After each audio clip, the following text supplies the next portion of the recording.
That's enough. I'm calling it. Then have me. After. After.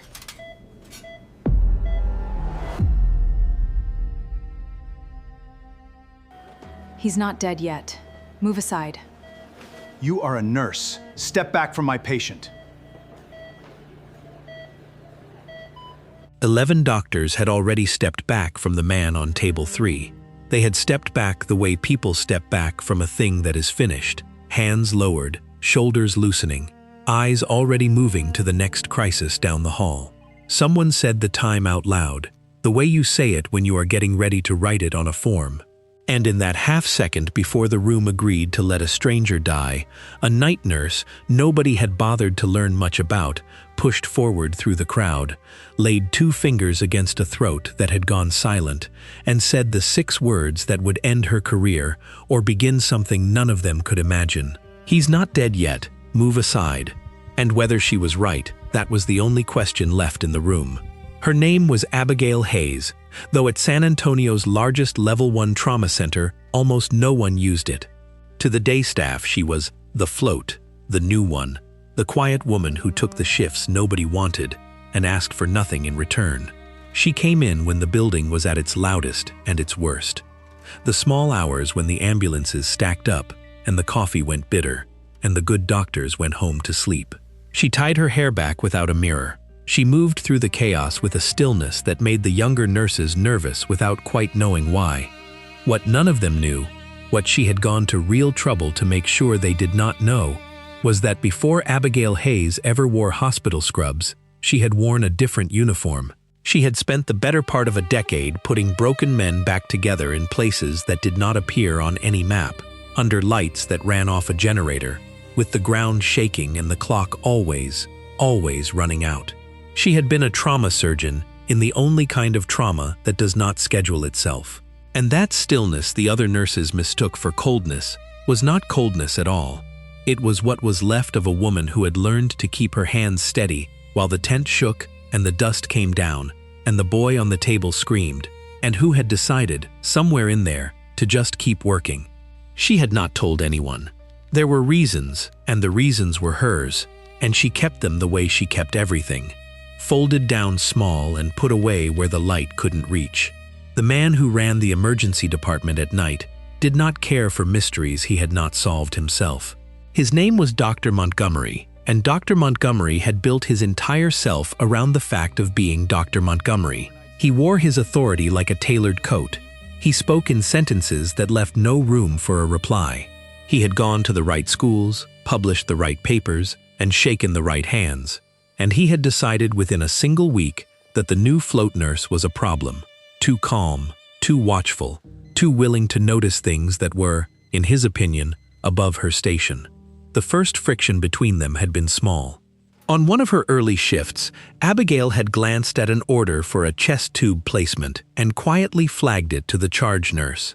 The angle was wrong for the patient's build, the kind of small error that hides in a busy trauma bay until it causes damage it shouldn't. She had not confronted anyone. She had simply moved the problem to the right desk, the way she had been trained long ago to move a problem without turning it into a war. The patient was fine, but the order had carried Dr. Montgomery's initials, and when he learned that a night nurse had been the one to catch it, he did not thank her. He found her the next evening, restocking a crash cart, and asked, loud enough that the whole corridor could enjoy it, whether she would like him to explain the difference between a nurse and a physician, since it seemed to have escaped her. She had said, evenly, that she understood the difference very well and gone back to her work. He had not forgiven her for the evenness. Men like Montgomery could forgive almost anything except the sight of someone who would not flinch. So Abigail did what she had always done in a new theater of operations. She watched. She said very little, and she learned. She learned the rhythm of the department, the way the doors banged open before the paramedics even called it in, the way the monitors sang, the exact weight of the silence right before a trauma rolled through. She learned which residents froze under pressure and which ones steadied. She learned the geography of the supply rooms in the dark. She made herself in the way she had made herself 100 times before, into a person who was ready when the ground gave way. It gave way on a Thursday, a little after 2 in the morning, in a wide, wet San Antonio heat that pressed against the ambulance doors. The call came in ragged. Single male, unidentified, found down near the rail yards on the south side. No wallet, no phone, no name. Massive, blunt and penetrating trauma to the chest. The paramedics had worked him the whole way in, and they were losing the fight, and everyone in the bay could hear it in their voices before the doors ever opened. He came through those doors on a gurney with 3 people running alongside it, and the first thing anyone noticed about him was that he did not look like anyone's idea of an important man. He was big through the shoulders and rough through the hands, with a graying beard and a face weathered like fence posts. His boots were scuffed to nothing. His jacket was cheap and soaked dark. He looked like a drifter. He looked like a man the city would bury under a number and forget. And in the calculus that ran quietly under every emergency room in the country, the calculus nobody admitted to, a nameless man in cheap boots was, to some people, already halfway to being a statistic. But Abigail, moving in from the far side of the bay, looked once at the face on the gurney and felt the floor tilt under her. She knew him. It was only a heartbeat, and she gave it nothing. No sound, no falter, nothing anyone in that roaring room could have read. But under the beard and the years was a face she had last seen a lifetime ago, in another country, on the far side of everything she had walked away from. A man she had patched and sent back out into the dark more than once. A man who had sat with her through one long night when the shelling would not stop and had said a handful of quiet things she had never let herself repeat, not even alone. She had told herself she would never see him again. She had built the whole silence of her new life partly around being sure of it. And here he was, dying on a table in front of her, with no name and no one to fight for him but her. She let none of it show. She only moved faster. They called him John Doe because that was all the paper had. They worked him hard. They worked him the right way, by the book, by the numbers. But his blood pressure was a rumor, and then it was nothing, and the monitor's song climbed into that high, flat scream that means the heart has stopped its arguing, and Dr. Montgomery, gowned and gloved and calling the code, watched the clock on the wall and did the arithmetic that senior physicians learn to do. Downtime, blood loss, odds. He was already composing the note in his head. He was already reaching for the word they use when they have decided to stop. That was the moment Abigail stopped being a night nurse. She had been counting too, but she had not been counting the way he counted. She had watched the pattern of the bleeding, the shape of the wound, the way the man's neck veins stood up like cords when they should have flattened. She had seen this exact thing before, more times than she wanted to remember, in a hot canvas tent with the sound of engines overhead. The heart was not failing because it was finished. The heart was failing because it was drowning, trapped, squeezed to stillness by blood pooling in the sac around it.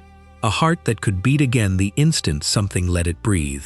There was one thing that would let it breathe, and it was not a thing a nurse was ever, under any protocol, permitted to do. "He's not dead yet," she said, and her voice cut through the noise, not because it was loud, but because it was certain. "Move aside." Dr. Montgomery turned, and his face went through surprise into fury in the space of a breath. "Nurse Hayes, step back from my patient." She was already reaching for the tray. "He's in cardiac tamponade. His heart is being crushed. If we don't open the chest, he's gone in 90 seconds, and no drug in this room is going to change that." "That is not your call to make," his voice climbed. "You are a nurse. Step back or I will have you." "Then have me," she said. "After." And she opened the chest. The room went very still around her, the terrible stillness of people watching something they cannot stop. Her hands did not shake. That was the thing that would haunt the young resident by the wall for weeks afterward. Not the blade, not the blood, but the total, unbearable steadiness of a supposed nurse's hands as she made an incision that only a surgeon should have known how to make, spread the ribs, and brought her fingers to the place where the whole roaring world narrowed to one drowning muscle. She found the sack. She opened it. A dark tide of trapped blood released all at once, and the pressure that had been strangling the man's heart let go. For one endless second, nothing. Then, under her fingers, the heart shivered and beat again. Weak and ragged and then stronger, catching a rhythm the way an engine catches, and the flat scream on the monitor broke into a stuttering, blessed line of peaks. Somewhere behind her, a nurse made a small sound. The pressure came up. A number appeared where there had been no number. The drifter with the cheap boots and no name was, against every reasonable expectation in that room, alive. Dr. Montgomery stood over that number and did not speak. For just a moment, something in his face shifted. Some acknowledgement of what he had just watched. Some understanding that he had been 90 seconds from being wrong, in the worst way a doctor can be wrong. It moved through his eyes and reached the edge of his mouth, and then he closed it down, deliberately, the way a man shuts a door on a room he does not want to look at, and what came up in its place was not gratitude, it was rage. Abigail did not notice. She was already calling for what she needed next, her voice flat and clean and precise, running the resuscitation from inside the man's own chest, holding his life in the palm of her hand, while the surgeons the department finally, frantically summoned, came running down the hall. She held on until they arrived. She told them exactly what she had found and exactly what she had done, in the clipped shorthand of someone who had handed off 100 lives on 100 worse nights. And then she stepped back and let them take him to the operating room, and she peeled off her gloves, and only then did anyone see that her hands were, at last, allowed to shake. Dr. Montgomery found her in the corridor. He was white with rage, and he did not lower his voice, and a small crowd of staff gathered at the edges of the hall to witness what everyone understood was the end of Abigail Hayes. He told her she had endangered a patient. He told her she had performed a surgical procedure she had no license, no training, and no authority to perform. He told her she was suspended as of this moment, that he would personally see her nursing credentials pulled, that she would never work in medicine in this city or any other, that she was finished.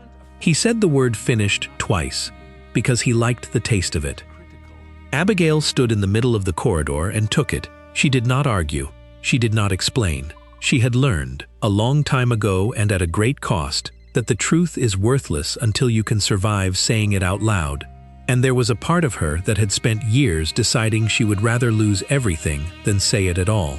So she let him talk. She let him fill the hallway with the sound of his certainty. She thought about the man on the table, and how his heart had felt when it started again, and how she had known that heart before it ever stopped. She decided that whatever this cost her, it had been worth the doing. She had not become a nurse to watch a man die because his boots were cheap, and she had certainly not come this far to watch that man die. "Do you have anything to say for yourself?" Montgomery demanded. "He's alive," she said. "That's all I have." It was almost 4 in the morning when the building began to change. The first thing was the phones. Not a phone, the phones. All of them, the desk lines and the pagers and the administrator's private cell, lighting up at once in a way that made the night clerk go pale. Then came a man in a dark suit nobody recognized, moving fast, flanked by 2 more, all of them with the flat, scanning walk of people who are used to owning whatever room they enter. They did not ask directions. They went straight to the surgical floor as if they had memorized the blueprints, and the hospital's own security trailed after them, outranked and knowing it. And then, over all of it, came a sound that did not belong to any hospital. A deep, rolling thunder that rattled the windows in their frames and set the ceiling tiles humming. It came down out of the dark like weather. It grew until it filled the whole building, until people stopped in the halls and looked up, until the surgeon 2 floors above paused with a suture halfway pulled. On the roof marked and painted for medevac helicopters for the small, quiet flights that bring the dying in from the highways, 2 Black Hawks were landing, their rotors flattening the night, their running lights sweeping across the windows in hard white arcs. Men came off them before the skids had fully settled. Not paramedics, soldiers, moving in formation, and among them one figure that the others arranged themselves around without being told. A man in uniform, older, straight-backed, with 4 silver stars on each shoulder that caught the deck lights and threw them back. A 4-star general does not travel quietly. When one lands on your roof at 4 in the morning, the world you thought you understood is already gone. He came down through the building like a front of cold air, and doors opened for him, and Dr. Montgomery, who 20 minutes earlier had owned the whole floor, found himself pressed suddenly small against a wall as the general passed. The general did not look at him. The general was looking for someone else. He found the surgical waiting area, and he found the charge desk, and in his low, level, unhurried voice, the voice of a man who has never in his life needed to raise it, he asked one question. Where was the nurse who saved the man they brought in from the rail yards? Nobody spoke. Then someone pointed down the corridor to where Abigail Hayes stood alone, still in her stained scrubs, suspended and finished and waiting only to be told to go home. The general walked to her. The whole floor watched, and this hard old man, who had commanded tens of thousands and buried more of them than he would ever say, stopped in front of a night nurse and looked at her for a long moment. Then he did something that made every soldier in the hallway snap straight without an order. He came to attention, and he saluted her. "Major Hayes," he said. The corridor did not breathe. "I wasn't sure it was you," the general went on, quieter now, only for her. "There's a name you don't use anymore. I understand why. But there's a man on that operating table who is alive right now because of hands that only one person in this building could possibly have." He paused. "The man they brought in with no wallet and no name. He isn't a drifter. He was one of mine. Deep, quiet work, the kind that means a man carries nothing that could ever identify him. He was on his way to me tonight, and the reason I came myself, the reason for all of this," he lifted his chin toward the thunder still ticking down on the roof, "is that I do not lose that man. I was ready to lose him anyway, and then I got a call that a nurse had done a battlefield thoracotomy in a civilian ER, clean, by feel, under fire from her own chief of medicine, and I knew before they finished the sentence exactly who it had to be." Something almost like a smile touched his hard mouth. "And I think, Major, that you knew exactly who he was the moment they wheeled him through that door. Some faces you don't forget, not even under all that time." She did not answer. She did not have to. He read it in her stillness and let it be. He turned then, slowly, and looked at Dr. Montgomery for the first time. "This woman," he said, and now his voice did carry, filling the corridor without effort, "served as a forward trauma surgeon in places I am not able to name to you. She has done that procedure more times, under worse conditions, than every physician in this hospital combined. She has held soldiers' hearts in her hands and given them back their lives. She earned the right to make the call she made tonight in blood, hers and everyone else's she ever saved. And you suspended her for it." Montgomery's mouth opened. Nothing came out. "You looked at a man in cheap boots," the general said, "and you decided how much he was worth. You looked at a quiet nurse who took the shifts nobody wanted, and you decided how much she was worth. You were wrong twice in one night. That's a hard thing to survive with your dignity, doctor. I'd start now, if I were you." He let that sit. Then he turned his back on the chief of medicine as if he had ceased to exist, which, in every way that mattered on that floor, from that night forward, he had. The man they had called John Doe lived. He came up out of surgery and out of the woods, slowly, over a run of quiet days, and Abigail found reasons to be on his floor when her shifts allowed it, and neither of them said much about that. In those days there was a great deal between them that had never been spoken and might never be. Years and distance, and everything she had walked away from to become the woman with the folded-down silence. Once, before he was strong enough for visitors, she left a paper cup of the good coffee from the second-floor machine on his tray while he slept, and said nothing about it. And when she came back the next night, the cup was rinsed and set upright on the rail where she would see it. And neither of them mentioned that, either. It was the whole conversation. It was enough to go on. On the morning he was strong enough to sit up on his own, he took one of the hands that had opened his chest and held it in both of his, and looked at her for a long time, and he said her old name, the real one, low, like something he had carried a long way to give back to her. "You should have let me go," he said. "It would have been simpler for you." "I know," she said, and she did not let go of his hand. That was as far as either of them went. It was enough. The door she had spent years telling herself was closed had not been closed after all, and knowing it, she found, was most of what she had wanted. They did not manage to keep Abigail's story hidden after that, but something had shifted in the keeping of it. She did not go back to hiding what she was. She did not become loud either. That was never in her. She stayed the quiet one, the one who took the hard shifts, the one whose hands did not shake. But the young nurses stopped being uneasy around the stillness. They started to understand what it was. The young resident who had stood frozen against the wall that night found her weeks later in the same corridor, near the end of a long shift, and did not quite have the words for what he wanted to say. He said only that he had been trying, since that night, to watch patients the way she watched them. She looked at him for a moment, then she told him the only thing that mattered, that the trick was not in the hands. The trick was in refusing to decide, before you had truly looked, that a life on your table was already over. He nodded like a man who had just been handed something he would carry a long way. And more than a few of them, on more than a few nights after, learned to do exactly that. To look past the boots and the beard and the number on the chart, and to see the life that was still in there, still fighting, still worth the whole world to somebody.